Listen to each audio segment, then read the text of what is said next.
Panibagong araw, panibagong gala na naman tayo. Hello mga bestie! It's me, Mirazin Zone, your friendly gala.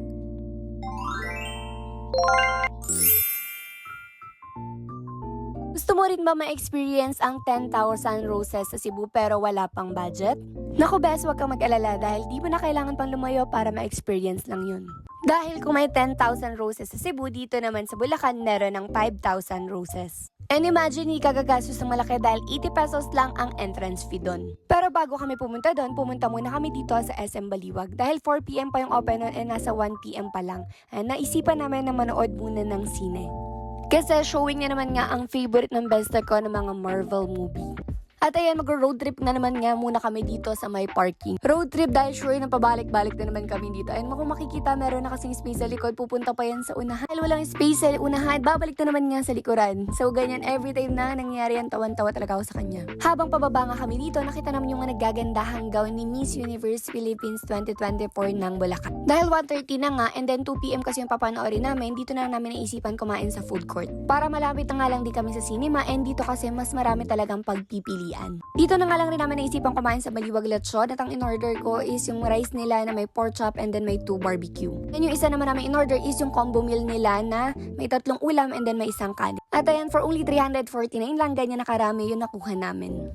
At kaya sumawi na naman nga kami sa chicken, ito na nag-trinay namin na parang lutong bahay style lang din naman kasi. Pa nga ba ang gagawin? Tara, kain na! After nga namin kumain ito, pupunta na rin kami sa may cinema. At ito ang papanoorin nga namin is Deadpool and Wolverine. Totoo lang, hindi ako ganun kahilig sa mga Marvel movie. Mas gusto ko pa yung mga K-drama, yung mga love-love lang. Pero syempre para support sasama tayo. Kapag nanonood rin naman kasi ako, hindi rin naman ako naboboringan and na-enjoy ko rin naman talaga yung movie. Yun nga lang, sa kanya lang talaga ako natuto manood ng mga Marvel movie na ganito. At ayan, after nga namin kumain at manood ng sine, ayan, pupunta na kami dun sa 5,000 Roses sa San Rafael. Ang pangalan nga na pupuntahan namin is Shira Lynn's Luminous Rose Garden. Located ito sa San Roque, San Rafael, Bulacan, beside Infinity Pares or tapat lang siya ng Gateway to Heaven. Hindi rin naman kayo masyado mali dito kasi didire-diretsuhin nyo lang to and then bandang left side lang naman siya. At ayan, excited na nga ako makarating doon dahil gusto ko na rin talaga makapag-picture dahil nakita ko talaga yung mga pictures sa TikTok, sa Facebook na ang gaganda talaga and at na-enjoy talaga bata man or matanda. So ayan, nandito na kami sa may arko ng San Rafael, Bulacan and dire-diretso lang din talaga to. Entrance fee nga doon is 80 pesos lang and then pag children below 3 years old are free pa.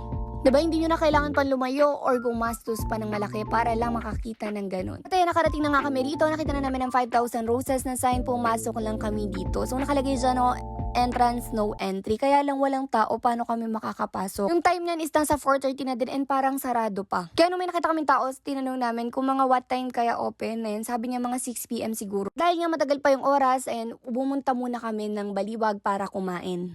At ayan, kakain na naman nga kami. For dinner naman. At itong pupuntahan na namin isa rin sa sikat na kainan dito ng inihaw sa Baliwag. Yes, inihaw na naman. Barbecue na naman nga ang kakainin ko. Para di nga kayo malito at mas makita nyo agad, after dito sa Circle, dumiretso lang kayo doon sa may Petron and Chowking. Dire-diretso pang 4 lang yon na kanto.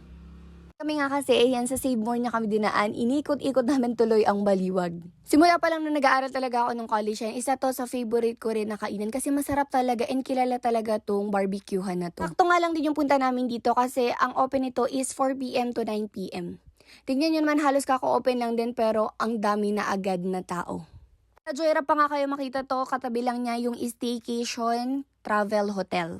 So, ito nga ang Tita Jaja's Ihaw-Ihaw. Dahil nga nito is bahay lang siya na ginawang kainan yung garahe. So, yan, pay as you order nga tayo dito. Katabi lang ng pinaka-counter yung ihawan. Bol nga nila dito is chicharong bulaklak, pork barbecue, isaw ng manok, leeg ng manok, dugo ng manok, hotdog, isaw ng baboy, tenga ng baboy. Tag rin sa menu nila is ang pork sisig. Kung makikita nyo, spacious rin naman yung kainan nila, ayan sa may gilid, and then ito naman yung sa may pinakaharapan. Marami talagang kumakain dito. Pag-order mo na nilang sa serve sa'yo yung sabaw nila and then ang sukang pangmalakasan. So, ito na nga yung mga in-order namin. Order lang kami ng chicharong bulaklak, dugo ng manok, and then ang barbecue. Yan, ito talaga yung pinaka-favorite ko sa lahat is yung barbecue nila, tapos isasaw-saw mo dito sa suka nila na maraming sibuyas.